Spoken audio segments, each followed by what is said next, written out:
네, 여러분 안녕하십니까? 천상철입니다. 이재명 더불어민주당 대표의 공직선거법 위반 혐의 1심 결심 공판에서 가수 이문세의 사랑이 지나가면 이런 가사가 등장했습니다. 이유가 뭐였을까요? 이 대표는 없는 사건 만들어서 죽이는 게 정치인가? 내가 이 나라의 적이냐? 라며 반발했습니다. 저는 1분 뒤에 돌아와 11월 15일로 예정된 이 대표의 선고 전망 해보겠습니다.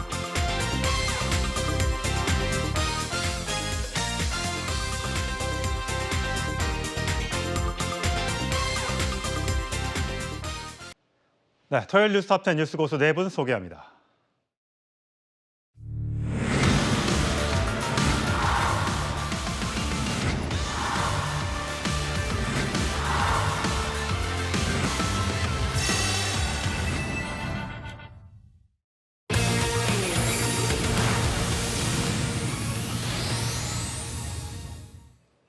네, 공직선거법 위반 혐의로 기소됐던 이재명 민주당 대표에 대해 검찰이 어제 징역 2년을 구형했습니다.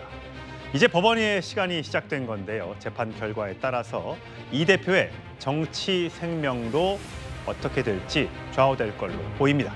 자, 먼저 이재명 대표의 어제 모습 보고 오시죠.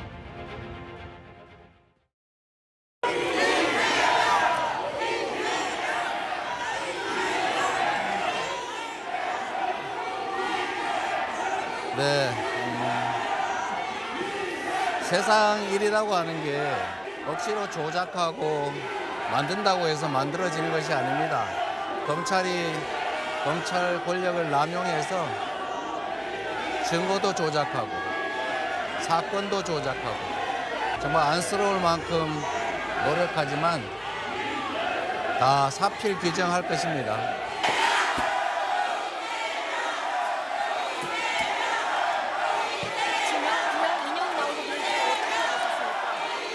유무죄 판단에 대한 전망 어떻게 하십니까?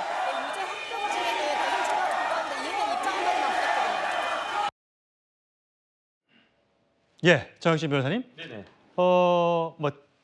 사실 김문기 모른다, 백현동 용도 개발은 국토부의 협박 때문이었다. 이 두 가지 혐의로 검찰이 이제 구형을 한 건데 사실 예상과 달리 징역 2년이라는 거. 물론 정 변호사님은 과거 방송에서 징역 2년을 구형할 것이다 예상을 하셨지만 네네. 보통의 분들은 벌금형을 구형하지 않겠느냐라고 생각을 했었는데 네네. 자, 2년의 구형의 의미 왜 그렇습니까? 일단은 공직선거법 250조인데요. 그 형량이 징역 5년까지 처할 수 있게끔 되어 있습니다. 이게 허위사실 공표죄인데 그런데 판사님들이 판결을 선고할 때 자기 마음대로 자의적으로 이 사람 그냥 5년 때리고 이 사람 벌금 뭐 50만 원 하자 이렇게 하는 게 아니에요. 예. 기준이 있어요, 기준. 그게 무슨 기준이냐면 양형 기준인데 이 양형 기준은 누가 만드느냐? 대법원에서 만드는 겁니다. 대법원에 양형위원회가 있고요. 거기 상임위원은 고등법원 부장판사인데 양형위원회 상임위원 하신 분들 중에 대법관도 많아요. 요번에 대법관 되신 분 중에 한 분도 양형위원회 상임위원 하셨던 분이거든요. 그렇기 때문에 하나의 법원에 대한 기준을 갖다 딱 주는 거기 때문에 판사들이 이거를 웬만하면 따라야 되는데 그런데 제가 양형 기준 찾아봤더니 이 공직선거법 위반죄 허위사실 공표 관련해 가지고는 기본이 징역 10개월까지 때릴 수 있게끔 되어 있고요. 그다음에 가중 사유가 있으면 징역 8개월부터 2년까지 이제 형량을 정할 수 있도록 그렇게 되어 있는데 예. 가장 대표적인 가중 사유가 뭡니까? 지금 선거로 통해 가지고 우리를 대표하는 사람을 뽑는 거예요. 그런데 그 후보로 나온 사람이 거짓말해 가지고 유권자들, 저 같은 유권자들의 판단을 흐리게 하는 거. 이게 굉장히 나쁜 거 아니겠습니까? 이런 일이 있으면 가중 사유가 되는데 이재명 대표 어땠습니까? 하나도 아니고 두 가지도. 그다음에 뭐 어떤 사람을 알았느냐 몰랐느냐, 그다음 뭐 공문이 있었느냐 없었느냐 그게 중요한 게 아니고요. 김문기 처장은 그야말로 대장동을 상징하는 인물이었잖아요. 그런데 그 김문기 처장을 모른다 이렇게 이야기하는 거는 나는 대장동과 상관이 없다. 그다음에 국토부에 협박이 있었다라고 하는 거는 종상향 4단계라고 하는 있을 수가 없는 일이 벌어졌는데 그게 내 의지가 아니고 협박받아가지고 어쩔 수 없이 한 것이다. 이런 식으로 대국민 국민들 앞에서 방송을 통해 가지고 무려 서너 차례 이상 그렇게 이야기를 했으니까 이거보다 더 나쁜 죄질이 어디 있겠는가. 제가 만약에 검사였으면 징역 5년 구형했을 텐데 아마 검사님들이 그래도 양형 기준을 보고 그 양형 기준 중에서 가장 형량이 센 징역 2년 정도로 그냥 마음을 먹은 것이 아닌가 저는 그런 생각을 갖다 했고요. 예. 특히 당연한 그 구형이다. 상식적인 구형이 예. 됐다. 그렇게 판단됩니다. 자, 징역 2년을 구형했으니까 이제 재판부가 어떻게 판단을 하느냐. 사실 중요한 선고 형량은 벌금 100만 원이 넘느냐 안 넘느냐일 겁니다. 자, 어제 결심 공판 도중 검찰이 가수 이문세 씨의 노래 가사를 화면에 띄웠다고 합니다. 바로 이 노래였습니다. 그 사람 나를 보아도 나는 그 사람을 몰라요. 이제 그대를 몰라요. 그대 나를 알아도 나는 기억을 못합니다. 예, 선정욱 변호사님. 보통 검찰에서 결심 공판을 할 때 이런 노래 가사를 띄워서 뭐 이렇게 하는 그 구형을 하는 경우가 있습니까? 뭐 저는 근데 별로 못 봤어요. 저 변호사 생활 오래 했는데. 이례적인 상황인 거죠? 이례적이죠. 근데 요즘은요. 신세대 MZ세대 아닙니까? 예. 결국 이제 재판은 판사를 설득하는 과정이에요. 변호사와 검사가. 그렇다면 이제 그 판사를 설득하기 위해서 검사가 상당히 저는 노래라든지 아니면 이제 적절한 비유를 들 수가 있죠. 저는 어제 이문세 노래보다 아이유 있잖아요. 예. 이 비유가 상당히 기억에 남아요. 어떻습니까? 그냥 아이유를 아느냐 이렇게 물어보면요. 저도 아이유 잘 몰라요. 그러면 이거는 단순하게 인식의 문제죠. 허위 사실의 문제는 아니잖아요. 예. 근데 아이유하고 어떤 사람이 열애설이 있다. 열애설이. 근데 그때 열애설이 있는 남자가 나 아이유 전에 얼굴도 본 적이 있고 몰라요. 이러면 이게 열애가 아니다. 이거는 이제 사실 문제로 넘어가는 겁니다. 아이유 비유를 들었어요. 저는 방송에 베드로 비유를 들었잖아요. 베드로가 예수님을 모르는 게 단순하게 인식 문제가 아니고 처벌을 피하기 위해서 예수를 3번 부인했다. 이 비유를 들었지 않습니까? 예. 그래서 저는 자국의 민주당의 변호인이 나온 논평도 이건 단순하게 인식의 주관적 문제를 왜 허위 사실의 문제로 가느냐 이렇게 이야기하는데 이거는 우리 정 변호사님 말씀처럼 대장동하고 나는 이게 무관하다. 이런 사실을 허위로 하기 위해서 김문기 씨는 그때 전혀 몰랐다. 이렇게 한 거예요. 예. 검찰이 그걸 아주 적절한 비유로 설명한 겁니다. 예. 강성필 부위원장. 네. 사실 그랬더니 이재명 대표의 또 변호인 측에선 네. 그래? 우리도 비유할게 라고 하면서 만화 캐릭터를 들고 나왔다는데 어떤 내용입니까? 예, 뭐 도라에몽이라는 이제 굉장히 귀여운 맞습니다. 네. 근데 저는요 이런 생각을 해봅니다. 아니 이 엄중한 재판장에서 이 다음 대선의 유력한 주자에 대해서 선거를 나가게 하냐 못 나가게 하냐 이 엄중한 어떤 재판을 하는 과정에서 대중 가요를 이렇게 비유로 든다는 것이 저는 너무 검찰이 가볍지 않나? 그리고 이게 사실 우리가 국회에서 국정감사나 이런 최고위원회에서 이런 경우가 종종 있는데 그것은 세간의 이목을 끌기 위해서 하기도 하거든요. 예. 그건 검찰이 좀 너무 가볍잖아요. 그래서 좀 정치검찰이라는 말을 들을 수가 있다. 그리고 저는 법도 상식이라고 생각하는데 그 상식선에서 보면 판사께서는 판결을 내릴 때 100%는 아니더라도 거의 대부분의 사람들이 본인의 판결에 대해서 납득을 할 수 있는 그런 판결을 내리려고 하지 않겠습니까? 그런데 판사께서 유죄를 내리려고 하면 안다 모른다.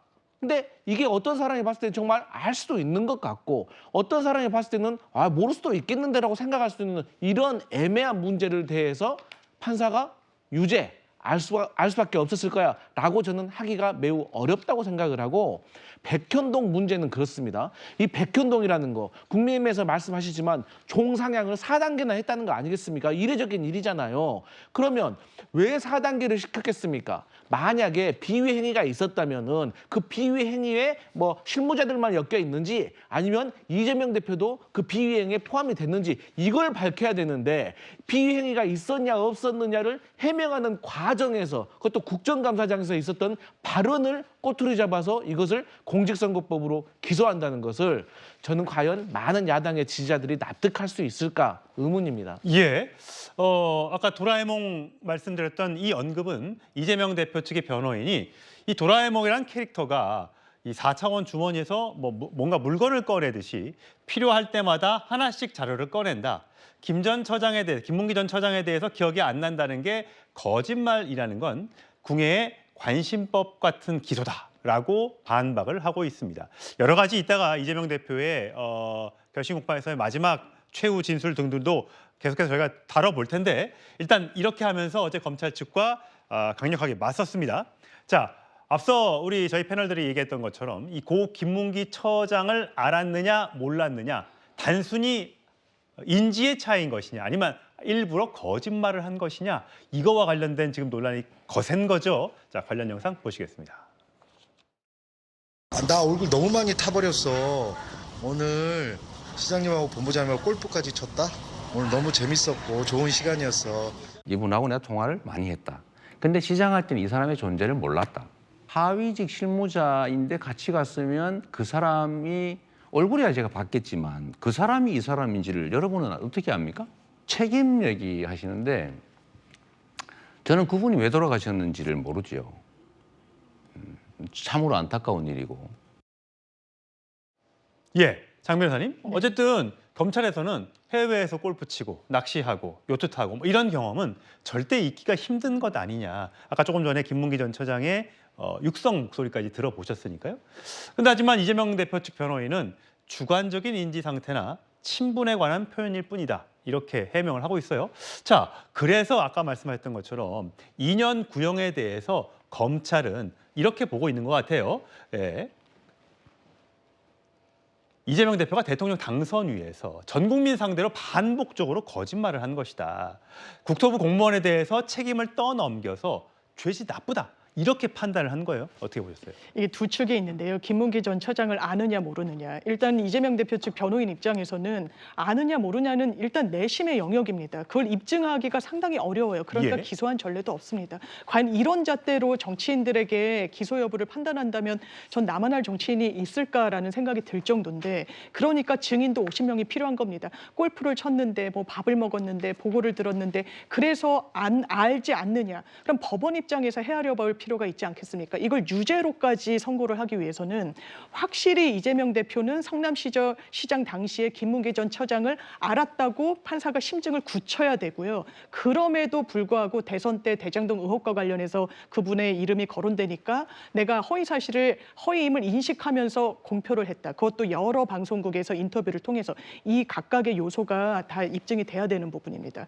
입증이 되려면 증거로서 해야 되는 거죠. 검찰 구형할 때 아이유 얘기 꺼내고 노래 가사로 입증되는 거 아닙니다. 그대는 나를 알지만 나는 그대를 모른다는 노래 가사가 이게 무슨 법적 의미가 있습니까? 공소유지에 자신이 있는 건지 없는 건지 묻지 않을 수가 없는 국면을 검찰 스스로 초래한 측면이 있는 것 같고 또 하나는 국토교통부로부터의 어떤 압박, 협박을 받았다? 이건 가치의 영역이라고 판단될 가능성이 매우 농후합니다. 협박이 있었는지 없었는지 이건 본인이 느끼는 거예요. 지금도 당신이 나를 겁박했다, 협박했다. 이거는 명예훼손이 아닙니다. 왜냐하면 가치의 평가의 영역이기 때문이에요. 그렇다면 이 부분이 과연 피선거권을 5년 동안 박탈하고 현재 국회의원직도 내려놓게 하면서 민주당으로서는 434억 원을 반환하게끔 하는 그런 죄질의 죄인지 법원이 과연 그렇게 볼 것인지 저는 그러지 않을 거라고 생각합니다. 그런데 제가 한마디 꼭 할게요. 예를 들어 이제 윤석열 대통령하고 토론하는데 혹시 이게 천공을 알아요? 이렇게 물을 수가 있잖아요. 예. 왜 천공이 개입했다 구분이 여러 개 있잖아요. 예. 그런데 윤석열 후보가 난 천공에게 전혀 몰라요. 얼굴도 본 적이 없어요. 이렇게 이야기했는데 나중에 천공하고 골프 치고 요트 타고 뭐 모든 게 나오면요. 그럼 이게 민주당 어떻게 할까요? 제 말에 천공을 전혀 몰랐다. 이 말에 천공이 개입한 거 없다는 허위 사실을 압축적으로 표현하는 거고. 근데 여러 증거들을 보면 천공을 모를 수가 없다.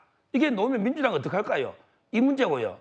그다음에 그 백현동은 명백하게 직무유기로 했다는 말을 썼습니다. 국감장에서 직무유기로 문제를 삼는다. 이 표현이 이거는 범죄로 처벌하는 거야. 직무유기라는 거는. 근데 지금 와서 이게 뭐 말이 꼬였다고 어제 변명했지 않습니까? 이게 말이 됩니까? 말이 꼬였다는 게 저는 납득이 안 돼요. 아마 안다 모른다는 지금 말씀하신 대로 서 변호사님께서 말씀하신 대로 정치적 공방으로 알면서 왜 몰랐다고 그래?라고 할 수는 있지만 과연 이제 재판장에서 또 결심 공판장에서 검사가 그걸 가지고 어떻게 주장하는 건 또 별개의 문제일 수 있어서 그 부분은 시청자 여러분들이 생각해서 들으시면 좋을 것 같고요. 자, 검찰의 구형 이후에 이재명 대표의 최후 변론이 시작됐습니다. 안에서 있었던 목소리라 저희가 직접 들려드릴 수는 없는데 18분 동안 본인의 원고도 없이 직접 최후 변론을 하면서 자신의 무죄를 주장했다고 합니다. 대부분 검찰에 대한 비판이었는데 앞서 이재명 대표가 검찰에 대한 비판을 지속적으로 해왔던 바가 있죠. 목소리로 확인하시죠. 저를 희생 제물로 삼아서 정권의 무능함과 정치 실패를 감춰보겠다는 것 아니겠습니까? 없는 죄를 조작해서 뒤집어 씌우고 자신들의 치부를 가리겠다는 정치검찰의 조작 수사 아니겠습니까? 검찰 권력을 남용해서 증거도 조작하고 사건도 조작하고 정말 안쓰러울 만큼 노력하지만 다 사필 규정할 것입니다. 예, 정혁진 변호사님. 네네. 어제 18분 동안의 격정 최후 변론이라고 저희가 제목을 달아봤는데 김구 선생은 총에 맞아 죽었고 조봉환 선생은 빨갱이로 몰려서 사형을 당했고 김대중 전 대통령은 내란 사범으로 몰려 장시간 복역을 했다. 나 역시 칼에 찔려보기도 하고 운이 좋아 살아나기도 했다. 결국 이 얘기는 다른 그 유명 정치인들, 정치 지도자처럼 본인도 정치 탄압의 희생양이다라고 얘기하고 싶었던 걸까요? 그런 의도로 보이는데 저기에 공감할 수 있는 사람이 도대체 우리나라 국민 중에 몇 명이나 있을 것인가. 저는 김구 선생님이 굉장히 불쾌하실 거라고 생각을 하고요. 김구 선생님을 존경하는 많은 우리 국민들도 굉장히 언짢을 거라고 생각을 하는 게 김구, 조봉환, 김대중 이런 분들이 개인적 비리가 있었습니까? 개인적 비리를 감추기 위해서 거짓말하는 겁니까? 지금 이재명 대표가 재판받고 있는 거는요. 대장동 의혹이 있었고 거기에다가 추가적으로 백현동 의혹까지 있었기 때문에 대장동을 상징하는 김문기 처장, 그다음에 백현동을 상징하는 국토부 공문을 허위로 이야기한 거 아니겠습니까? 그다음에 그 허위 이야기를 덮기 위해서 변명한다라고 하는 것이 뭐 사진을 갖다 눈을 안 맞추고 찍었다느니 그다음에 뭐 안면 인식 장애가 있다느니 상식적으로 말이 안 되는 그런 이야기를 하고 있는 거 아니겠습니까? 저런 이야기를 하는 거는 굉장히 우리나라 역사를 왜곡하는 것이다. 저는 그런 생각이 들고요. 한 가지만 말씀드리면 구형이 뭐 마치 굉장히 어마어마하게 그 세게 나온 걸로 그렇게 생각을 하는데 예. 지금 얼마 전에 판결이 나온 게 있었어요. 몇 달 전에. 그 누가 피고인이었냐면 허경영 씨가 피고인이었어요. 허경영 씨 지금 피선거권 없습니다. 예. 뭐라고 이야기했냐면은 허경영 씨가 지난 대선, 똑같은 지난 대선에서 자기가 이병철 회장의 양자라고 주장을 했어요. 그 주장을 했다라고 했기 때문에 이게 똑같이 그 허위사실 공표죄로 해가지고 선거가 그 판결이 어떻게 나왔느냐. 징역 2년에 집행유예 3년이 나왔습니다. 이거는 구형도 아니고요. 판결 선고였어요. 그러면서 재판부가 실제로 선거에 미친 영향은 미미했지만 이런 것들이 공직선거법의 입법 취지를 몰각한 것이기 때문에 엄하게 다스려야 된다. 제가 봤을 때 허경영이 내가 이병철 양자라고 주장하는 것하고 이재명 대표가 내가 김문기 처장 모르고 국토부 협박받았다고 주장하는 것하고 어느 게 더 허위사실이 그 정도가 더 심한 것인가 잘 생각해야 된다고 저는 생각합니다. 예, 강성표 위원장. 네. 이재명 대표가 이것뿐만 아니라요. 또 이렇게 얘기를 했습니다. 뭐 검찰을 향해서는 당연히 정치 보복이다. 이 윤석열 정부를 향해서도 나를 세웠습니다만 판사 앞에서는 조금 읍수하는 전략을 쓴 것 같아요. 자, 검사는 객관의 의무가 있다라면서 내가 이 나라의 적인가? 나도 이 나라의 국민 아닌가? 왜 나한테만 이렇게 엄격한 잣대를 들이밀려고 하느냐라고 하면서도 법원은 인권의 보루가 민주주의의 최후의 보루다. 사법부가 현명하게 판단해 주길 바란다. 좀 어떻게 보면 온도차가 좀 있어 보이는데 결국은 법원이 최종 결정을 11월 15일 날 하니까 좀 잘 봐달라 이런 뜻으로 해석해야 할까요? 맞습니다. 어쨌든 간에 아무리 이재명 대표가 진실을 말한다고 하더라도 이 정황이 이재명 대표를 불리하게 만들 수도 있고 또 검찰 측에 대해서 판사가 더 신빙성을 무게추를 둬가지고 사실 법정에서의 선고의 결과가 이재명 대표를 다음 대선에 출마하지 못하도록 만들 수도 있는 거 아니겠습니까? 그래서 혹자들은 뭐 진실은 법정 밖에 있다라고 억울함을 호소하기도 하기 때문에 그런 일이 미연에 있지 않기 위해서는 재판장에게 다시 한번 신중한 판결을 기대하는 것이죠. 그런데 저는요, 그렇습니다. 자꾸 이 국민의힘에서 허경영 씨와 이재명 대표를 비교하는데 공중부양할 수 있다는 사람하고 야권의 유력한 대선 주자를 비교하는 게 맞습니까? 그리고 국토부와 관련된 뭐 압력이 있었다라는 말과 그 허경영 씨가 이병철 뭐 전 회장의 양자라느니 뭐 박근혜 전 대통령과 뭐 결혼하기로 했다느니 뭐 그게 맞냐고요. 그게 비교의 대상이 되겠습니까? 저는 그렇게 생각하고 또 미국 대선 토론만 보더라도 얼마 전에 그 트럼프 후보가 토론 도중에 거짓말을 16번을 쳤습니다.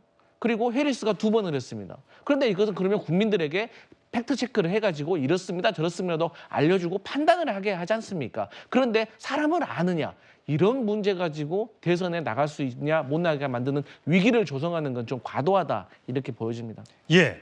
자, 민주당은 이재명 대표의 징역 2년을 구형한 검찰을 향해 이렇게 비판했습니다. 행위 사실이 아닌 영역을 수사하고 재판하는 것 그 자체가 잘못된 것입니다. 구형에서 보듯 검찰은 그저 검찰 독재 정권의 든든한 사냥개 역할에만 충실했습니다. 정치검찰이 온갖 불법적이고 불공정한 수사를 해놓고 뻔뻔하게도 무도한 형량을 구형했습니다. 민주주의와 법치주의의 근간을 흔드는 친위 쿠데타입니다. 예, 서정욱 변호사님. 당연히 민주당에서는 비판이 나오겠죠. 유력한 대선 후보이자 또 지난번 당대표 선거에서 압도적인 성적표를 받았던 이재명 대표와 그 국회의원들 그 지도부 입장에서는 굉장히 이게 뼈아플 것 같아요. 그러니까 저런 비판이 나오는 건데 어떠세요? 비판이 검찰은 사냥개다 이렇게 얘기를 했네요. 지금 이제 그 사냥개다. 이분 김동완 의원은 이제 그 대장동 변호사입니다. 아 예. 원래 정진상 변호하던 분이에요. 사냥개다. 그다음에 이거 이용우 의원은 친위 쿠데타다. 이런 식으로 이게 그냥 자극적인 감정적인 말만 쏟아내잖아요.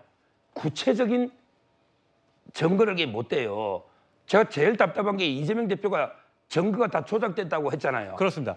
가장 증거가 조작됐다고 하는 것 중에 사진, 그러니까 김문기 처장과 이재명 대표와 유동균 씨가 찍은 사진 3명 찍힌 사진이 여러 사람이 8, 9명이 찍은 사진인데 그 3명만 나오게 편집을 해서 갖다 증거를 제출했다. 이거 조작이다 라고 주장하고 있습니다. 근데 그거는 블로그에 다 올라있는 사진이잖아요. 예. 금방 알 수 있는 사진이잖아요. 확대하거나 이걸 이렇게 조작했다고 할 수 있습니까? 그리고 김문기 씨 관련해서 수많은 증거 중에요. 딱 하나 부인합니다. 대면 보고 받은 적이 없대요. 근데 대면 보고는 정민용 변호사나 유동규 본부장이 증언하고 있잖아요. 그 조작이 아니잖아요. 그러니까 조작된 증거가 뭐냐 하면 딱 사진 하나. 근데 그건 다 공개된 사진이잖아요. 일부 확대했지만 그게 조작이 뭐 있습니까? 특히 백현동은요. 이거는 공문서도 국토부에서 보낸 게 최하 3개 있잖아요. 그다음에 성남도시계획위원회 회의록도 있고요. 이게 조작이 된 게 뭐 있습니까? 저는 뭘 조작된지 구체적으로 해야 국민이 판단하지 아무 증거도 없이 그냥 무조건 쿠데타다 또는 이게 사냥개다 이러니까 이 설득력이 떨어지는 겁니다. 예. 자, 여기에 대해서 한동훈 국민의힘 대표는 이런 반응을 내놨습니다.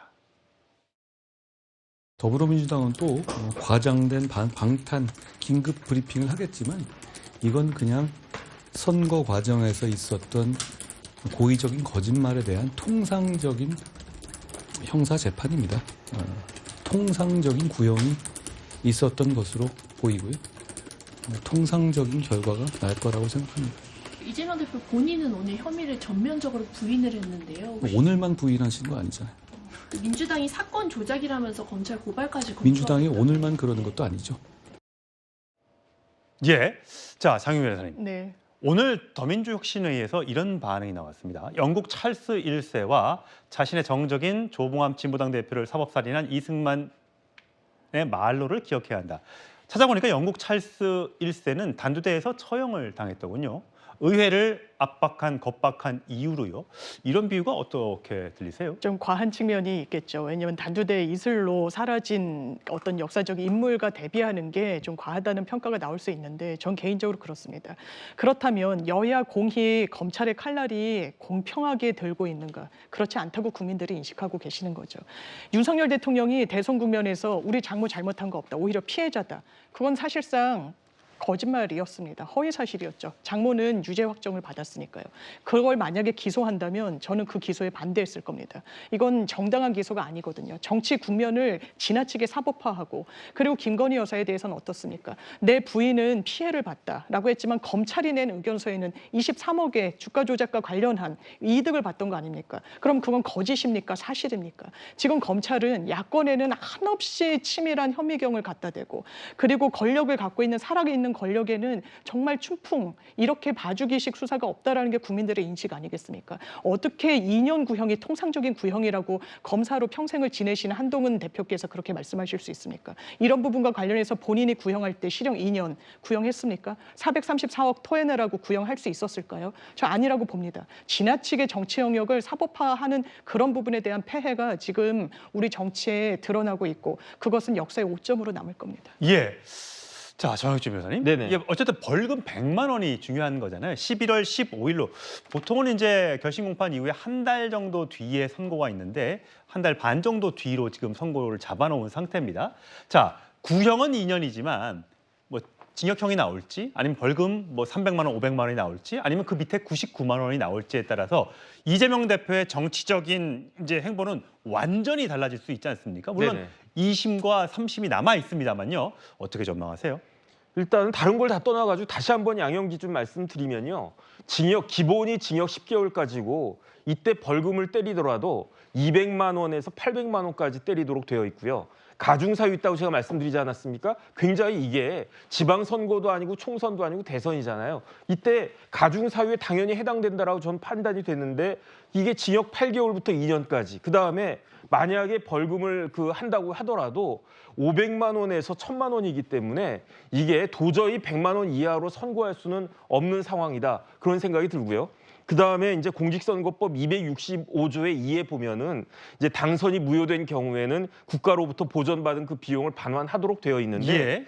대통령 선거의 경우에는 그 추천 정당이 반환하도록 되어 있어요. 그런데 지난 대선에서 민주당이 얼마를 받아갔느냐? 선거 비용으로 431억 7천만 원 받아갔고요. 그다음 대통령 할 때 기탁금 내야 되지 않습니까? 그 기탁금이 3억이에요. 그래서 이거를 고스란히 434억 7천만 원을 갖다가 받아갔는데 만약에 이 100만 원 이상의 형이 확정이 된다라고 하면 이 금액을 민주당은 당연히 이제 그 선관위에다가 제가 그 절차도 찾아봤더니 선관위가 434억 7천만 원 토해내라라고 이제 고지를 갖다 하면 30일 이내에 이거를 선관위원회에다가 납부해야 되고요. 만약에 납부하지 않으면 우리 세금 안 내면 국세 체납 처분 받지 않습니까? 네. 그 예에 따라 가지고 아마 이제 환수가 될 것이다. 저는 그런 생각이 듭니다. 예. 자, 어쨌든 이재명 대표의 세 가지 시나리오. 피선거권이 박탈되는 유죄를 받게 되면 당연히 정치적으로 치명상을 입게 되겠죠. 근데 피선거권은 유지하게 되며 경쟁력은 좀 약화될 수 있지만 당 장악력은 유지할 수 있다. 만약에 무죄가 선고되면 그야말로 대권에 청신호가 켜질 수 있겠죠. 지금 현재 이재명 대표가 받고 있는 재판이 크게 4가지입니다. 이 4가지가 앞으로 일정이 이렇습니다. 지금 공직선거법 위반은 조금 전에 말씀드린 것처럼 11월 15일 날 1심 선고가 있을 예정이고 그보다 이제 다음 주쯤에 이제 위증교사 관련된 혐의로 결심 공판을 앞두고 있는데 이거 30일입니다. 그럼 보통 이게 한 달 뒤쯤에 선고가 잡힌다고 하면 오히려 10월 말쯤에 위증교사 선고가 먼저 날 수도 있는데 과연 공직선거법 위반이 먼저 날지 위증교사 선고가 먼저 날지 그거 좀 지켜봐야 되겠고 나머지 뇌물수수나 제3자 뇌물수수 같은 이 혐의는 아직 재판이 진행 중입니다. 과연 이 재판 결과에 따라서 이 정치 지형 또 이재명 대표의 앞날 크게 좌우될 걸로 보입니다. 계속해서 지켜보시도록 하시죠. 저희 다음 주로 가겠습니다.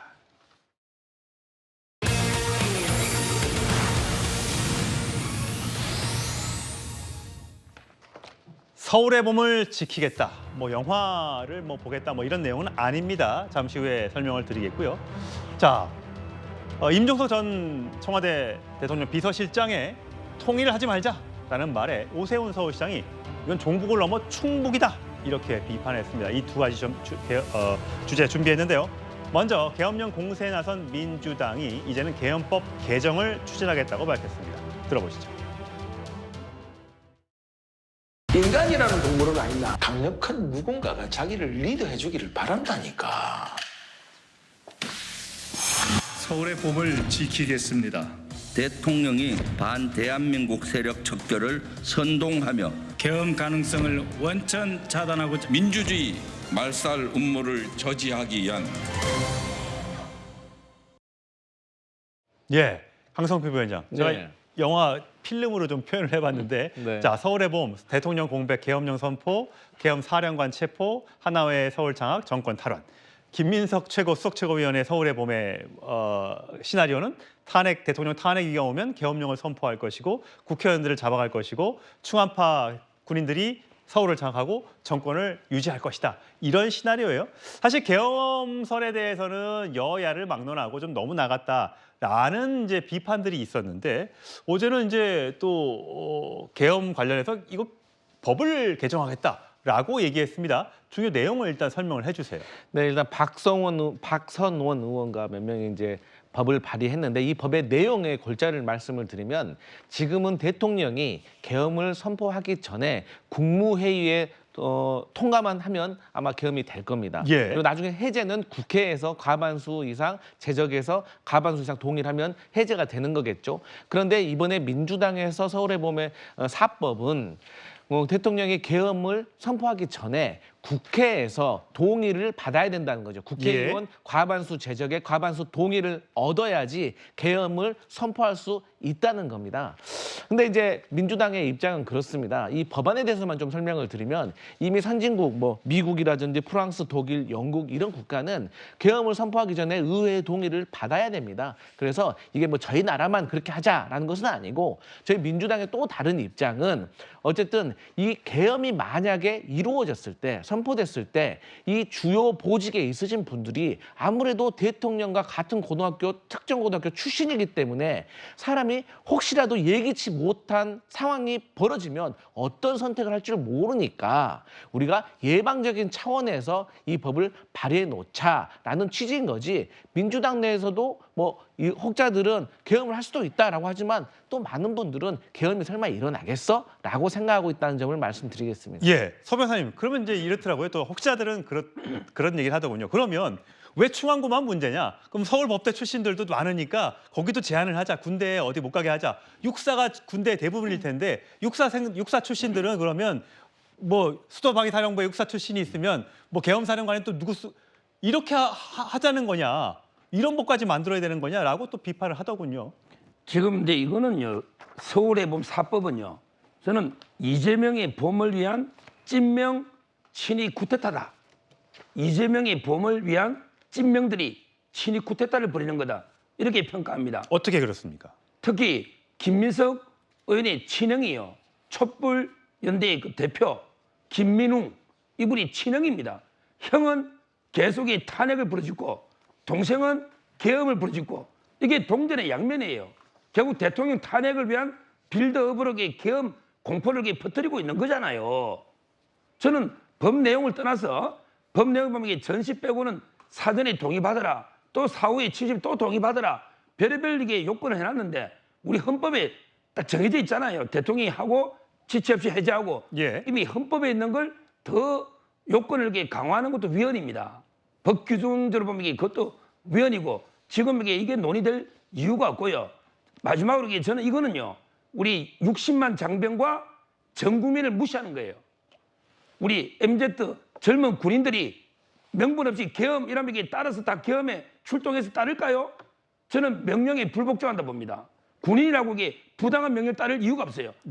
불가능하면 통제. 자, 그다음에 국민이 계엄하면 다 따를까요? 쟤부터 방송이나 나가서 계엄 해제해라. 쟤부터 저항합니다.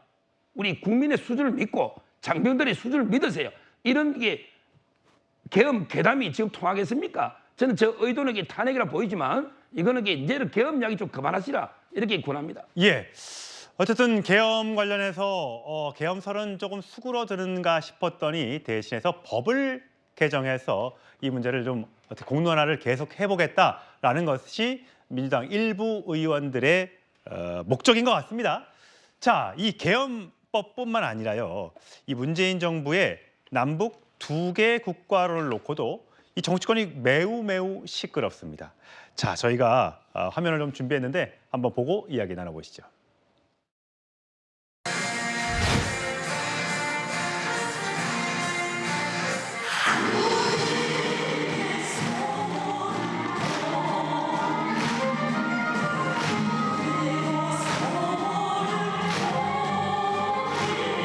한남 관계는 더 이상 동족 관계, 동질 관계가 아닌 적대적인 두 국가 관계. 통일하지 맙시다. 그냥 따로 함께 살면서 서로 존중하고 서로 돕고 같이 행복하면 좋지 않을까요? 객관적 현실을 받아들이고 두 개의 국가를 수용합시다. 예, 장 변호사님. 네. 사실 2018년 아까 조금 전에 보였지만 남북 가수들이 손에 손을 잡고 우리의 소원은 통일을 염원했었습니다. 사실 2018년도가 어땠었습니까? 평창 동계올림픽에 북한 선수단이 왔고요. 봄이 온다는 평양 공연도 있었고요. 1차 정상회담, 2차 정상회담, 3차 정상회담까지 가면서 민주당 입장에서는 평화 통일을 얘기했던 것 같습니다. 근데 지금 6년 뒤에 따로 가자. 그냥 두 나라를 살면 어떻겠니? 갑자기 저 얘기를 꺼냈는데 어떻게 보셨어요? 저는 임종석 전 실장이 이 부분을 꺼낸 것은 사실 현실에 기반해 뒀을 때 냉소적인 접근법이라는 생각이 들었습니다. 그렇다면 이 정부에서 지금 우리 현실에서 통일이 가능한 상황인지, 왜냐하면 윤석열 정부 들어서 8.15 독트린 발표를 합니다. 그 내용은 북한을 흡수 통일하겠다는 내용이었어요. 자유시민으로 만들겠다라는 겁니다. 이게 북한에 수용이 됩니까? 북한과 대화의 물꼬를 틀 수 있는 아닙니까? 현실적입니까? 그러면 통일은 대단히 멀어지고 있다. 박근혜 전 정부 때는 또 어땠습니까? 통일은 대박이라고 했지만 박근혜 전 정부 그리고 윤석열 정부 사실은 통일을 이야기하지만 사실 반통일입니다. 그렇다면 이 현실 속에서 어떻게 평화체제를 구축할 것인지 현실적인 모색을 하자라는 본인도 이 제목이 평화적 재현 이렇게 들어가거든요. 그런 문제의식을 드러낸 것이 아닌가. 다만 그럼에도 불구하고 문재인 전 대통령 아직도 평화통일 우리가 좀 지향해야 되는 방향성이라는 데에 대해서는 흔들림이 없습니다. 또 임종석 전 실장이 이야기한 부분을 하기 위해서는 헌법 3조의 개정이 필요합니다.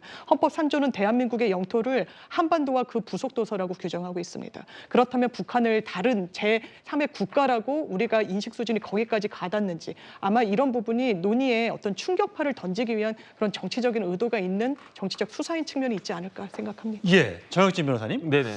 어쨌든 임종석 전 실장은 국가보안법 폐지하고 통일부도 정리하자, 따로 살자라고 얘기했어요. 근데 어쨌든 이게 한반도 유사시에 만약에 이 영토 조항을 지우든지 개정을 하게 되면 한반도 유사시에 중국이나 러시아가 자동 개입할 수 있는 뭐 그런 등등의 여러 가지 우려가 있기 때문에 사실 이런 얘기를 그동안 잘 안 해왔는데 이게 꺼낸 이유가 지금까지의 윤석열 정부에서 남북관계가 원활하지 않기 때문에 이런 거다라고 주장하기 위해서일까요? 아니면 정말 옛날부터 이런 생각을 갖고 있었던 걸까요?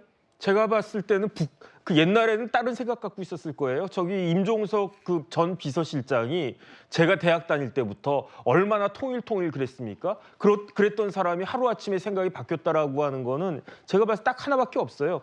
올 1월 24일에 뭐가 있었느냐. 국회에서 윤미향 의원실이 주최하는 종북 토론회 있었단 말이에요. 거기서 아예 우리나라를 대놓고 협박을 갖다 했었습니다. 그때 김정은이 뭐라고 그랬냐면은 더 이상 남북 관계는 어떤 관계냐. 동포가 아니다. 적대적인 관계다. 그렇기 때문에 우리나라 침략할 수 있다. 그런 뉘앙스로 이야기하지 않았습니까? 저는 조금 전에 임종석 전 실장이 뭐라고 이야기했느냐. 객관적 현실 보자고 그랬단 말이에요. 지금 객관적 현실이 어떻습니까? 북한의 위협이 점증하고 있는 것이 객관적 현실입니다. 예. 북한 제가 봤을 때 핵 이미 다 완성했어요. 북한의 핵이 몇 기나 있는지 가늠조차 못하고 미사일도 완성됐어요. 그다음에 현실적으로 우리나라 상공에 뭐가 둥둥 떠다니고 있습니까? 쓰레기 풍선이 둥둥둥 떠다니고 있어요. 이게 객관적 현실입니다. 그다음에 국가보안법을 한 번이라도 읽어보면 제일 먼저 나오는 그 단어가 뭐냐면 반국가 단체예요. 국가보안법은 반국가 단체를 전제로 하고 있는 거기 때문에 임종석 같이 저런 식으로 통일하지 말자라고 하면은 북한 하나의 나라가 되고 북한은 더 이상 반국가 단체가 되지 않고 그렇기 때문에 국가보안법 폐지하자는 이야기가 절에서 나온 거고요. 그다음 조금 전에 앵커가 말씀하신 바와 같이 제가 봤을 때 북한이 정상국가입니까? 제가 봤을 때는 북한은 언제 무너져도 이상하지 않은 그런 나라인데 그럴 때 중국이 쭉 밀고 들어와가지고 우리나라가 지금 휴전선이 중국하고 그 국경선이 될 수가 있어요. 그렇게 된다고 했을 때 북한은 다른 나라고 우리나라랑 다른 나라다 이렇게 해버리면 우리나라가 한반도를 다 옛날같이 조선시대같이 그 이전같이 이렇게 우리나라가 한반도에서 살 수 있는 그런 명분이 사라지지 않습니까? 중국이 쭉 개입해서 들어와도 그러면 뭐 중국이 그럼 또 그때 가가지고 또 실시할 겁니까? 말도 안 되는 소리를 갖다가 어떻게 직전 정부의 비서실장이나 했던 사람이 저런 이야기를 갖다가 하는 것인가? 민주당의 공식적인 거기에 대한 해명이 있어야 될 것이라고 저는 판단이 됩니다. 예, 강성필 부위원장. 네. 사실 북한이 올 초에 남한이 아니라 남조선이 아니라 대한민국 이렇게 얘기할 때부터 사실 이런 일이 있을 수 있겠거니 생각하셨던 분도 계실 것 같아요. 근데 어쨌든 오늘 오세훈 서울시장이 여기에 대해서 통일, 헌법적 가치 지켜내며 평화적으로 이뤄나가야 할 운명 같은 길이다. 그러면서 이 주장을 하는 임종석 실장은 종북이 아니라 충북이다. 북한에 충성하는 자냐라고 지금 SNS에 서울시장인데 글을 올렸어요. 어떻게 보셨어요? 일단 저희 민주당의 그 북한과 관련된 정책에 대해서 좀 말씀을 드리면 과거 김대중 대통령이 말씀하셨던 그 3단계 연방제론에 저희는 계승을 하고자 합니다. 그 내용이 뭐냐면 1차적인 수준에서는 평화 공존입니다. 그러니까 두 남한과 북한이 서로 독자적으로 주권을 서로 가지고 있는 거죠. 그래서 국제기구에 탈퇴를 하든 가입을 하든 서로 독자적으로 알아서 하는 겁니다. 그리고 두 번째가 그러한 과정 속에서 서로 문화적이나 경제적으로 교류를 해나가는 겁니다. 그러다가 3단계, 이 평화적인 교류가 조금 두터워져서 신뢰가 생기면 그때 구체적인 통일의 정책과 방향에 대해서 논의를 하자는 것이 저희 민주당의 통일과 관련된 정책인데 아마도 제 생각에는 임종석 전 비서실장의 설명이 더 필요하겠지만 지금 현재 보수 정부가 북한을 대하는 것을 보면 조금 적대시하는 것이 아닌가. 그러면 우리가 적대시한다고 하면 저들도 당연히 우리를 적대시할 건데 어떻게 교류가 이어지고 그 이후에 통일로 갈 수가 있겠는가에 대한 조금 회의적인 느낌. 이런 느낌은 제 생각에는 본인이 대통령 비서실장을 하면서 북한과 좀 상대를 하는 과정 속에서 실망이 좀 있었던 것 같다. 그렇기 때문에 저희 민주당의 전체적인 입장은 아니고 이건 오히려 학계에서 해볼 만한 내용이 정치인으로서 얘기하기엔 조금 이르지 않나 이런 생각해 봅니다. 사실 뭐 우리가 적대시해서 북한이 우리에게 적대시 정책을 하고 있다. 그것은 앞뒤가 좀 바뀐 것 같습니다. 북한이 먼저 미사일을 개발하고 핵실험을 호시탐탐 하려고 하는 이 와중에 그래도 또 뭐 틈틈이 오물풍선도 계속해서 내려보고 있는 상태에서 우리가 그럼 가만히 있고 그래 뭐 어쩔 수 없지. 그래도 잘해보자라고 얘기하는 게 과연 바람직한 것인지는 아마 국민들이 판단을 해주실 것 같습니다. 자, 저희는 다음 주제로 가겠습니다.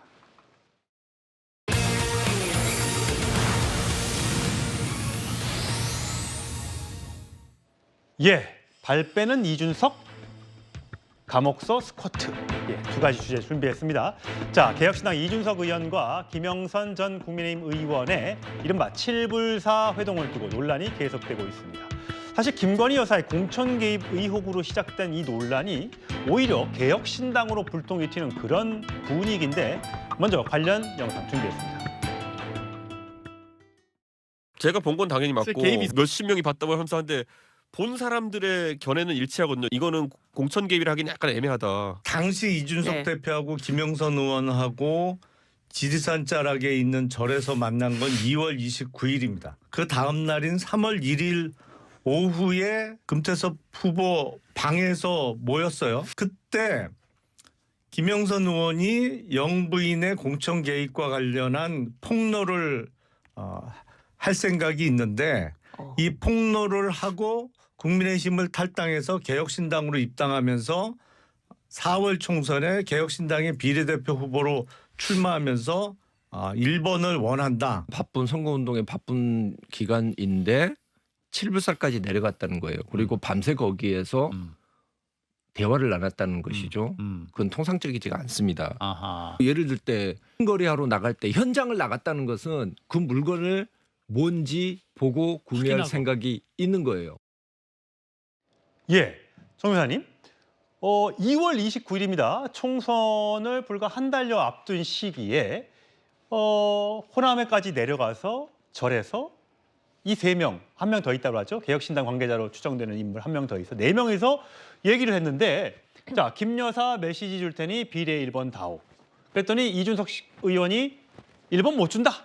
그래서 뭐 3번 얘기도 나오고 뭐 이렇습니다. 그 부분까지는 확인이 안 되고 있습니다만 어떻게 보셨어요? 사실 김영선 전 의원의 이 논란은 김영선 의원이 지역구를 옮기고 이런 과정에서 김건희 여사의 공천 개입 의혹이 있었다라는 의혹으로 처음에 논란이 시작됐고 그런 보도가 나왔는데 갑자기 이준석 지금 의원이 등장하면서 이게 분위기가 일로 싹 움직였습니다. 어떻게 보셨습니까? 정혁진 변호사님한테 여쭤본 겁니다. 네. 글쎄요, 저는 개혁신당의 민낯을 본 것 같아요. 왜냐하면 지금 문제가 되는 것은 제가 봤을 때 텔레그램 뭐 그것도 문제가 될 수 있을 수 있었는데 이 텔레그램 관련해 가지고는 이준석 대표가 밝히지 않았습니까? 완결성이 부족하다, 별거 아니었다. 만약에 별거였다라고 했으면은 이준석 대표가 다른 그 스탠스를 취할 수도 있었을 것이 아닌가. 그런데 텔레그램과 상관없이 남은 건 뭐냐면은 공천 거래잖아요. 그러니까 옛날에 공천 헌금 받고 이른바 전국구 배지 팔던 그런 정당들 있지 않았습니까? 그것하고 개혁신당하고 뭐가 다르겠습니까? 돈 받는 것하고 어떤 제보 받는 것하고 그것도 무슨 이상한 뭐 그런 거 해가지고 이런 것들을 갖다가 보면서 개혁신당에 대해서 일말이나마 그 기대를 가졌던 사람들이 굉장히 실망을 했을 것 같고요. 진짜 우리나라는 민주당에 민주가 없고 국민의힘에는 힘이 없다고 하더니 이제 개혁신당에는 아예 개혁까지 없는 그런 희한한 우리나라 정치가 2024년에 벌어지고 있구나. 전 참 개탄스럽다는 생각까지 듭니다. 예, 서 변호사님 보시기에는요.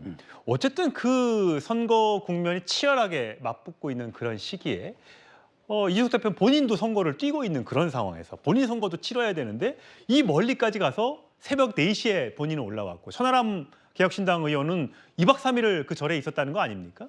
뭔가 깊은 거래나 논의가 있었을 텐데 그 논의에 대해서 나는 이런 지하에 거절했다. 무슨 택도 없는 소리냐라고 얘기했다고 합니다. 그런데 아까 그 김영남 개혁신당 정책위 의장이 하는 얘기를 보면 아니 그 다음 날 금태섭 의원 그 사무실 가서 우리 얘기했다. 진지하게 얘기했는데 이건 아니다 싶어서 안 했다는 거예요. 만약에 본인이 이런 자에 거절했으면 그 얘기가 안 나왔어야 되는 건 아닙니까 혹시? 먼저 근데 그 명태균 씨가요. 원래 근데 이준석 대표 측하고요 상당히 친분이 있을 거예요. 옛날 전당대회부터. 그러니까 아마 이제 김영선 의원이나 명태균 측에서 김건희 여사에 대해서 이제 그 결정적인 제보가 있다. 이러니까 이게 막 관심을 가지고 갔겠죠. 그리고 이제 이거 판단하는데 시간이 좀 걸렸을 거예요. 아마 천하람 어느 게 더 오래 있는 걸로 알고 있고 계속 회의도 하고 고민을 했겠죠. 근데 완결성이 좀 부족하다. 저 말은 신뢰갑니다. 제가 보기에 김건희 여사가 뭐 개입한 증거가 실제 없으니까 완결성이 당연히 부족하겠죠. 근데 저는 그래도 개혁신당이 거래를 하려고 비례 1번은 제보받고 이게 주는 거 아니잖아요. 그 점에서 이제 그 비록 미수에 그쳤지만 거래는 안 됐지만 저는 가서 계속 협상을 하고 계속 회의하고 고민하고 이거는 정말 개탄스럽다 이렇게 보이고요. 물론 이제 그 김영선 의원, 명태균 씨는 말할 것도 없고요. 그 당시에. 근데 저는 이걸 보도한 뭐 토마토인지 뭐 언론들 있잖아요. 이 언론들도 명태균 씨가 고발했어요. 저는 문제가 많다 봐요. 왜냐하면 저도 언론 보고 처음에 뭐 김건희 여사가 김영선 의원하고 직접 주고받은 텔레그램 뭐가 있는 것처럼 했는데 지금 후속 보도를 보면요. 아직은 이게 아무것도 없어요. 아직은 이게 뭐 김건희 여사 텔레그램이나 직접 육성 녹취 파일이 없어요. 그냥 명태균 씨가 김영선 척근한데 한 거 있잖아요. 근데 이런 허풍이 한두 개입니까? 우리 임성근 사단장 구명로비 할 때 이모 씨도 오빠 한다고 김건희 여사 파는데 허풍이 한두 개입니까? 현재까지 김건희 여사 개입 증거는 없다. 그다음에 저는 개혁신당이나 김영선 의원은 실망스럽다. 그다음에 뉴스토마토는 언론으로서의 책임을 다하고 있지 않다. 이렇게 정리합니다. 예, 강성필 부위원장. 지금 보면 추가 의혹 보도가 일부 계속해서 나오고 있습니다. 어제 일부 보도가 나왔습니다만 명태균 씨와 김건희 여사의 사이에 이뤄진 문자나 대화 내용은 안 나왔지만 여전히 그 문제를 그 해당 언론사는 계속해서 후속 보도를 하겠다고 하고 그런 정황들이 있다라고 좀 주장을 하고 있는 거잖아요. 근데 이런 의혹이 나왔습니다. 김영선 전 의원이 2022년 재보궐선거 직후에 2022년입니다. 재보궐선거에 그때 공천을 받았죠. 그래서 국회의원 배지를 달았는데 그때 이후에 6,300만 원의 돈이 김영선 전 의원에서 명태균 씨한테 건너갔다. 이거에 대해서 검찰이 수사 중이고 여기에 대해서 명태균 씨는 빌려준 거 받은 거다라고 이제 해명을 하고 있습니다. 어떻게 보세요? 일단 그 김건희 여사와 명태균 씨가 서로 연락을 주고 받았는지. 근데 저희 민주당은 이런 생각을 했었습니다. 김건희 여사와 관련된 객관적인 증거가 나오기 전에는 저는 여당에서 허풍쟁이다. 그렇게 저는 말할 거라고 생각을 했는데 그럼 궁금한 점이 그 블랙펄 인베스트먼트의 이종호 씨부터 해서 우리 명태균 씨까지 왜 그렇게 우리 여사님 주변에는 허풍쟁이가 많은 건지 좀 주변 단속을 좀 확실히 해야 될 것 같다는 생각이 들고요. 그다음에 이게 이제 1차, 2차로 나누어지거든요. 공천 개입의 의혹이. 근데 이 첫 번째 22년 재보궐 이후에 명태균 씨가 6,300만 원을 받았다는 거 아니겠습니까? 그런데 저는 이제 뭐 사실 명태균 씨 입장에서 생각을 해보면 이분이 뭐 선거에 많이 개입을 한 것 같습니다. 또 한간에 들어보면 이분이 여론조사에 좀 특기가 있는 것 같다. 또 판을 보는 시선이 다르다라고 하기 때문에 저는 이분이 뭐 여론조사도 해주고 그다음에 무슨 좀 전략도 좀 세워주고 뭐 녹취록 들어보니까 뭐 현수막도 바꿔라 뭐 인테리어도 해라 이런 거 하다 보니까 전반적인 선거에 대해서 조금 컨설팅이 들어갔다고 하면 6,300만 원 정도는 제가 봤을 때 그리 무리한 금액은 아닐 수도 있겠다. 컨설팅 비용이다. 네, 그러니까 이건 저의 추정인 거고 그러니까 검찰이 수사를 해봐야겠죠. 이분이 어떤 행동을 했는지. 그런데 만약에 이분이 뭐 김건희 여사를 팔아가지고 김영선 의원에게 뭐 돈을 요구했다든지 아니면은 뭐 정말로 연락을 해서 공천에 어떤 영향을 주고 나서 그 대가로 받은 건지는 검찰이 조사를 해봐야 된다. 이렇게 보여집니다. 검찰이 조사를 해봐야 그 정확한 내용을 알 수 있을 것 같습니다. 자, 이번엔 조국 혁신당 조국 대표의 이야기인데 장 변호사님, 이재명 대표의 1심 구형에 대해서 조국 대표 SNS에 글을 올렸습니다.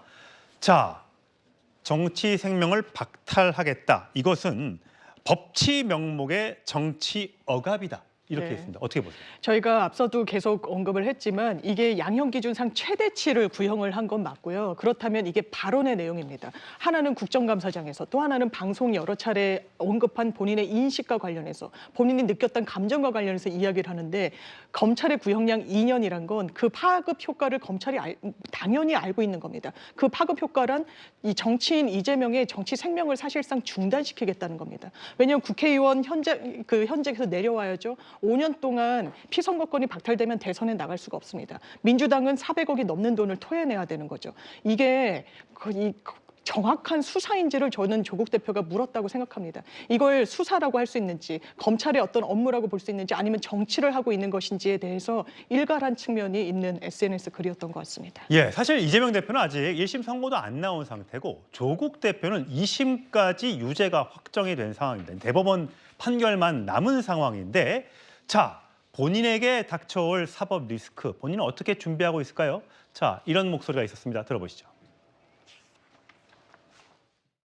조국 대표에 대한 대법원의 판결은 언제쯤 나올 거라고 예상하세요? 이게 저도 이제 언제 나올지 이렇게 지켜보고 있었는데요. 조 대표님은 같이 식사를 하다가도 그런 얘기를 하세요. 공개적으로 언론에서도 말씀을 하셨는데 아니 뭐 2심대로 2년 실형 2년이 확정되면 나는 감옥 가서 열심히 스쿼트하고 팔굽혀펴기하고 나와서 다시 정치한다. 이런 입장이시니까.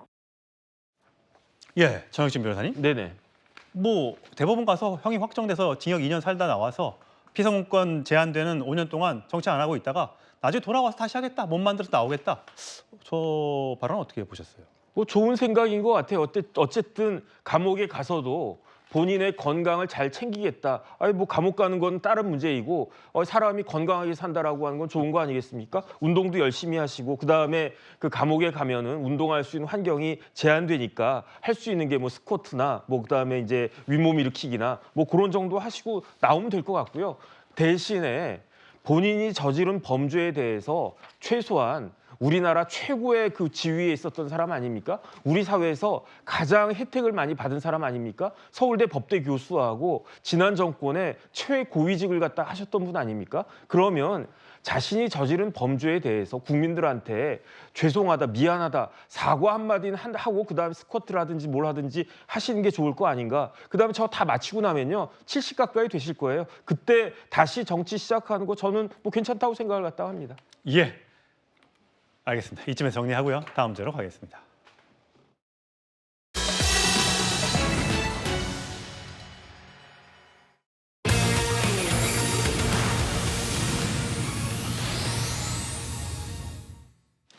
예, 저희가 병원 주제로 두 가지 주제를 한번 묶어봤습니다. 자세히 설명해드리겠습니다.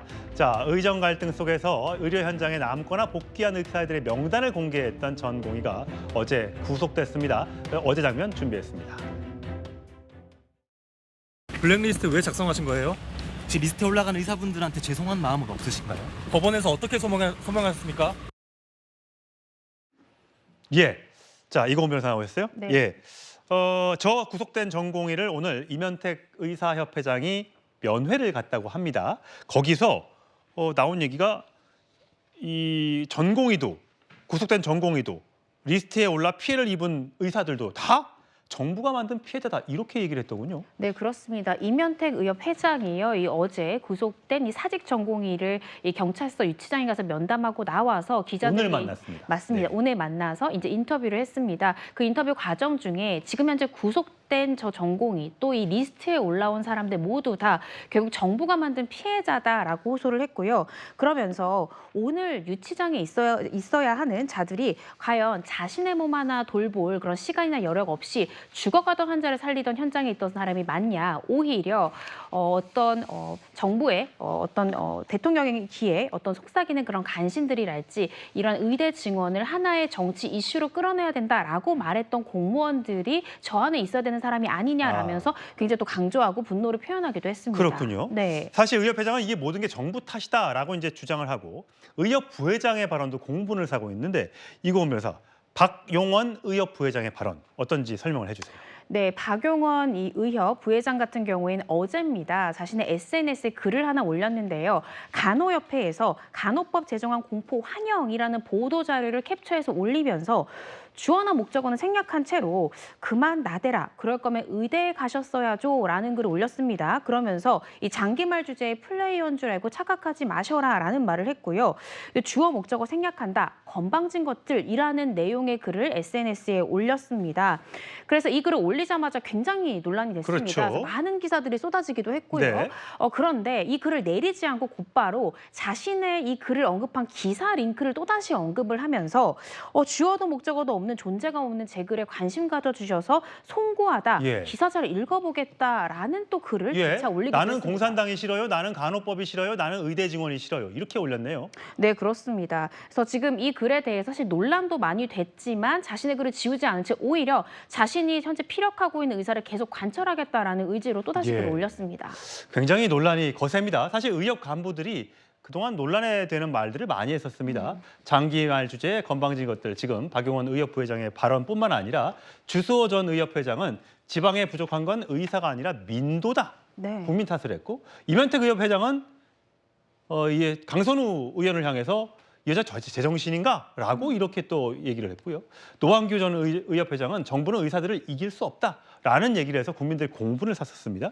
사실 이건 변호사님 보니까 이 의협 부회장이 출신 대학, 어느 대학을 나왔는데 야, 그 대학의 입학 커트라인이 어느 대학의 간호대보다 높아? 뭐 의사가 잘났다고 뭐 간호사보다 커트라인도 낮은 뭐 이런 또 소모적인 논쟁으로 가더군요, 이게. 맞습니다. 이 박 부회장의 글에 또 누리꾼들 같은 경우에는 간호사를 저격한 글이다라고 판단을 해서 사실 이 박 부회장이 이제 단국대 의대를 졸업했는데 그때 수능을 칠 당시에 이 해당 의대의 점수와 이 서울대 간호학과 수능의 이 간호학과 점수를 좀 비교해서 과연 이런 글이 상당한가라는 좀 조롱성의 이 댓글까지 네. 달리고 있어서 논란이 계속되고 있습니다. 예, 절대 그런 걸로 하는 게 아닙니다. 의사가 판사 위에 있고 뭐 정부 위에 있고 이런 거 아닙니다. 다 똑같은 국민입니다. 그렇게 계급을 나누는 일은 절대 하지 마셔야겠습니다. 자, 이런 가운데 병원에서 의료진들이 산모와 함께 고군분투 끝에 5 쌍둥이를 받아냈습니다. 자, 오늘 의사 그 목소리 저희가 준비했습니다. 들어보시죠. 서울선거에서 자리가 된다 그래서 너무 좋았어요. 정말 너무 좋았어요. 5명을 다 낳더라도 이게 뿔뿔이 흩어질 수도 있겠구나 생각하니까 너무 미안했었는데 한 병원에 5명이 다 가니까 얼마나 안전해요. 그럼요.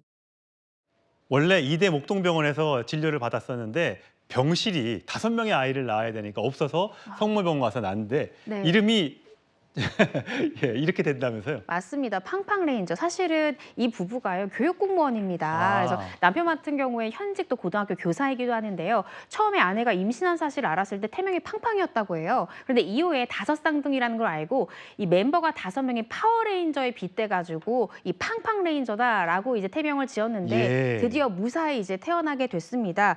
사실 우리나라에서는 2021년에 34년 만에 5쌍둥이가 태어난 적은 있지만 예. 그때는 인공수정을 해서 태어난 5쌍둥이였는데요. 예. 이번에는 자연 임신으로 성공해서 5쌍둥이가 무사히 태어난 첫 번째 케이스입니다. 예, 저 산모가 키가 150 정도의 작은 키인데, 네. 그러니까 원래는 12월이 출산 예정이었는데 한 3개월 먼저 나서 사실 보면 아이들 몸무게가 굉장히 낮은데 그래도 건강한 거죠? 다행히도 산모도 건강하고요. 아이들도 지금 저체중인 건 맞습니다. 보통 단태아 같은 경우에 신생아 평균 체중이 3.3kg인데 채 1kg도 되지 않아서 저체중인 건 맞지만 현재 뭐 건강, 생명에는 큰 지장이 없는 것으로 알려지고 있고요. 신생아 집중치료실에서 잘 치료를 받고 있다고 합니다. 예, 애국자십니다. 자, 정부 윤석열 대통령도 최대한 지원한다고 했습니다. 저 부부 아이를 잘 키울 수 있도록 뭐 아파트 한 채가 아깝겠습니까? 저 5명에 나중에 대학 들어갔을 때 입학 등록금이 아깝겠습니까? 물심양면으로 정부가 지자체가 많이들 지원해 줬으면 좋겠습니다. 다음 주로 가겠습니다.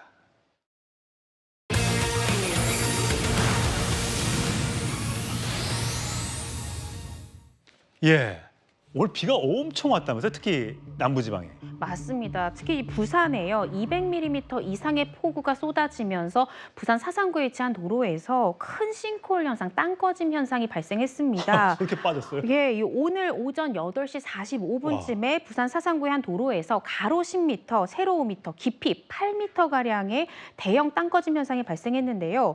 이 당시에 도로에서 이 배수 지원을 하고 있던 부산 소방본부, 이 소방본부의 배수 차량과 또 이 바로 옆을 지나고 있던 5톤 두 트럭이 구멍에 빠지는 그런 사고가 발생했습니다. 저번엔 택시, 일반 승용차 한 대가 빠졌는데 저 정도면요. 깊이가 8m면 네. 거의 아파트 3층, 2층 반 높이에서 빠진 건데 인명피해는 다행히 없었던 거죠? 네, 그렇습니다. 다행히도 이번에 인명피해가 없었습니다. 그렇지만 이번 사고가 발생했던 이 부산 사상구에서 특히 올해 들어서 굉장히 많은 대형 땅꺼짐 현상들이 나오고 있는데요. 지난달만 해도 3차례 대형 땅꺼짐 현상이 이 부산 사상구에서 발생을 했고 올해 4월, 5월, 7월에도 각 1회씩 이렇게 싱크홀 현상을 계속해서 나오고 있습니다. 예. 사상구의 노후된 좀 도로 점검이 좀 긴급하게 필요한 것이 아닌가라는 생각이 듭니다. 예, 지금 보시는 싱크홀은 아까 트럭 빠진 싱크홀 길 건너편에 또 다른 싱크홀입니다. 그러니까 오늘 싱크홀이 저렇게 2개가 발생한 건데 지금 보시면 창원에 467, 창원 덕동해라는 곳에는 500mm가 넘는 폭우가 쏟아지면서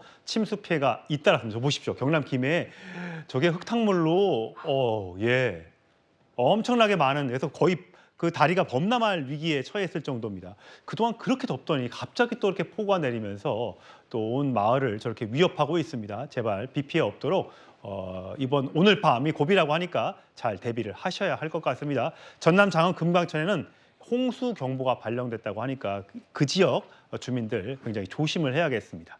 자, 이상으로 토요일 뉴스톱10 마치겠습니다. 이어지는 뉴스에이도 많은 시청 바랍니다. 고맙습니다.